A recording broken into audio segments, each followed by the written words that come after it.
ప్రజలందరికీ నమస్కారము. మొట్టమొదలు శుభాకాంక్షలు ముఖ్యమంత్రి గారికి. ఇంత మంచి ఎకో పార్క్, నేను అనుకుంటే ఇంత మంచి ఎకో పార్కు ఏ నగరంలో కూడా లేదు.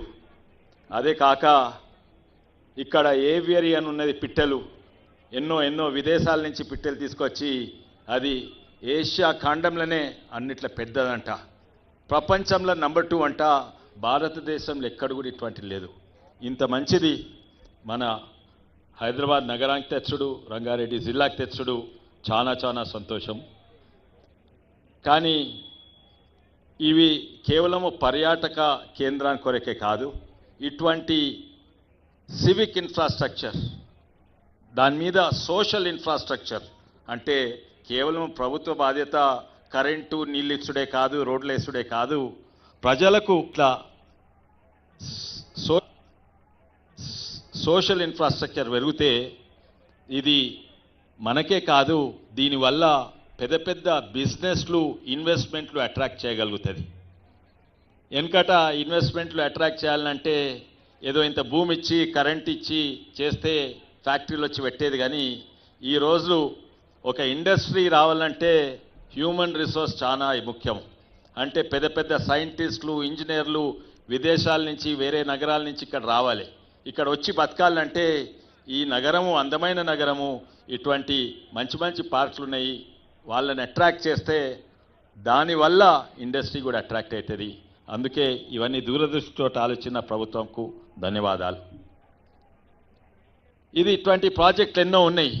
కొన్ని ప్రాజెక్టులు మంత్రి దృష్టినే దూరదృష్టినే చేస్తే, ఇంతకుముందు ఎమ్మెల్యే గారు కూడా అన్నారు, కొంతమందికి నష్టమవుతుంది. ఎన్నో అపోహలు ఉంటాయి, నా భూమి ఎక్కడ పోతుంది, నా అపార్ట్మెంట్ ఎక్కడ పోతుంది. నాకు నమ్మకం ఉంది ఏంటంటే ఈ ప్రభుత్వము, ముఖ్యమంత్రి గారు వాళ్ళ బాధలు కూడా గుర్తుపెట్టుకుంటారు. మీ అపార్ట్మెంట్ పోదు బిడ్డ, నేను ఇంతకంటే మంచి అపార్ట్మెంట్ ఇస్తా, నీ భూమి పోదు బిడ్డ, అది చేస్తారని నాకు నమ్మకం ఉంది.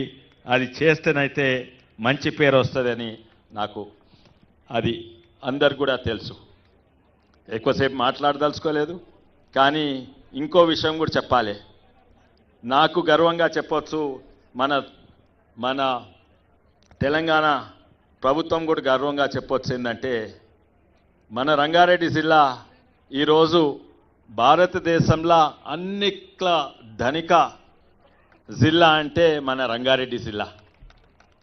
ఇంతకుముందు ఢిల్లీ పక్కకు గుడిగా ఉండే దాన్ని దాటి మించి మన తెలంగాణలో, మన హైదరాబాద్లో మన జిల్లా అయింది. దీంతో సహా ఎంతో అభివృద్ధి కూడా అవుతుంది అనుకుంటున్నాను. కానీ ఆ అభివృద్ధి 10 ఏళ్ళు 20 ఏళ్ళ తర్వాత కాదు, ఆ అభివృద్ధి ఈ 3-4 ఏళ్ళ అయిపోతే అది నిజంగానే మన కళ్ళారా చూడొచ్చు. అందరికి కూడా సంతోషం. మళ్ళోసారి ఈ అవకాశం ఇచ్చినందుకు అందరికీ ధన్యవాదాలు. జై తెలంగాణ, భారత్ మాతాకి జై. ధన్యవాదాలు సార్. ప్రజాపాలన ప్రగతి బాట పేరుతో ఎన్నో పూటలు, ఎన్నో పల్లెలు, ఎన్నో పట్టణాల్లో ముఖ్యమంత్రి గారు లక్షలాది మందిని ప్రత్యక్షంగా కలుసుకున్నారు, వారి గుండె చప్పుడు విన్నారు, ఆ ప్రాంతాల అవసరాలు తీర్చేందుకు అప్పటికప్పుడు నిర్ణయాలు తీసుకున్నారు. మరి ఈరోజు 99 రోజుల ఈ ప్రజాపాలన ప్రభుత్వపు ప్రగతి కార్యాచరణ అనే పండుగ రోజు, ఈ ప్రకృతి దీవిస్తున్న ఈ ప్రశాంతమైన సాయంకాలం వేళ ఆనరబుల్ సీఎం గారి నేతృత్వంలో పల్లెలు, పట్టణాలు, నగరాల్లో ఆశీస్సులు అందిస్తున్నది తల్లి, చెల్లెళ్ళు, మీ అందరి మాతృత్వం. మరి మనల్ని, తెలంగాణ రాష్ట్రాన్ని ప్రపంచంలోనే ముందుతుంది ఆనరబుల్ సీఎం గారి నేతృత్వం. ఇప్పుడు గట్టిగా చప్పట్ల మధ్య ఆనరబుల్ సీఎం గారి సందేశం.